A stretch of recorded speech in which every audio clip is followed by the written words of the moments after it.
Bonjour à tous, on se retrouve pour une nouvelle position avec ici le trait pour les blancs. Alors en fait on est du côté noir mais le trait pour les blancs, on va quand même chercher pour les noirs parce que les blancs vont jouer un mauvais coup. Ouais, ça arrive, hein. Évidemment nous on le sait pas mais si en fait on le sait puisque je vous l'ai dit. Donc ici bon, c'est une position d'ouverture plus ou moins, hein, fin d'ouverture, début du milieu de partie. Plutôt normal, hein, on va dire, hein, enfin, un peu bizarre quand même comme position, mais ça va, hein, pour les blancs. Évidemment, les blancs auraient dû simplement jouer un coup de développement comme fou B2 qui était très correct, et la partie continue, il n'y a rien de spécial ici, hein.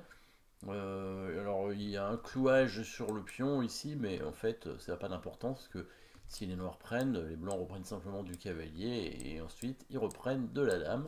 Donc ce serait que des échanges, donc pas de gain matériel. Par contre, après le prochain coup des blancs, cavalier D5, et ben ici par contre là les noirs ont une possibilité pour gagner un pion, et un pion dans le un bon pion, hein, un bon pion central en plus, hein, donc ça va être quand même intéressant, hein. Les noirs vont finir par concrétiser même après, bon pas tout de suite, mais en tout cas dans la partie. Et donc c'est un mauvais coup, coup de cavalier, bon pour proposer un échange. Après, il pensait tout simplement qu'après la prise du cavalier, en prenant du pion, il chassait le cavalier qui devait se retrouver à la maison certainement, hein. Sauf qu'il a oublié un détail, bien entendu.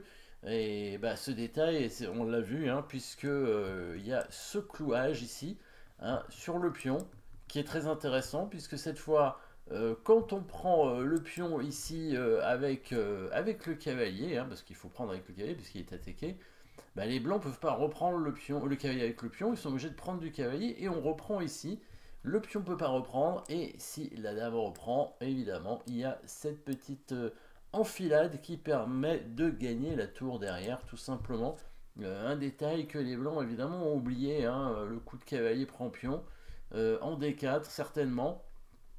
S'il prend avec le fou ici, ça va pas changer grand chose. Alors, à la différence qu'on peut peut-être prendre plutôt avec le pion, hein, parce que ça change pas grand chose, mais au moins là, le cavalier étant pas attaqué, autant prendre avec le pion directement. Les blancs peuvent pas reprendre le pion, et après on va prendre le pion E3, et ça va affaiblir énormément. Si jamais les blancs prennent le cavalier, on peut très bien prendre le pion de façon intermédiaire, hein, puisque on attaque la dame, hein. Donc ce serait pas non plus bon pour les blancs. Donc dans la partie, après pion prend D5, cavalier prend, pion prend.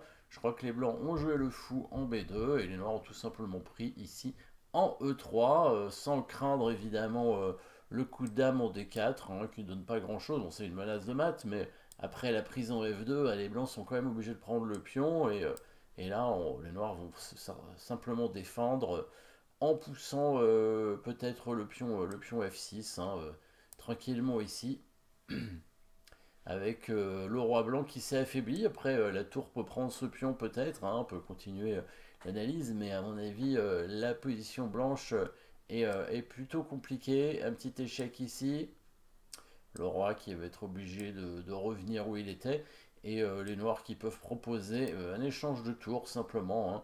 Les noirs qui ont toujours un pion d'avance avec la dame quand même plutôt bien placée ici sur la deuxième rangée, très dangereuse, hein. Et puis il y a des fous, hein, qui sont là sur les diagonales pour venir contrôler le contrôle aussi de la colonne ouverte, hein, bientôt.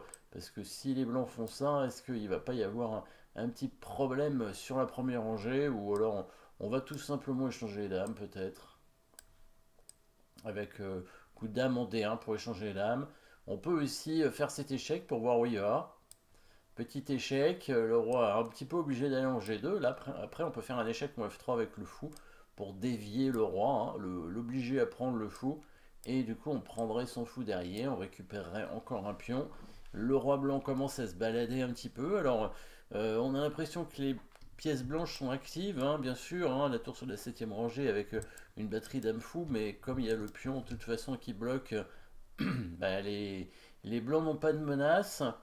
Tandis que les noirs vont prendre un deuxième pion, hein, il va devoir bouger son roi quelque part, les noirs vont prendre peut-être prendre le pion G2, pion H2 tout simplement, et puis après il y aura le pion G3, le pion G3 attaqué, voilà.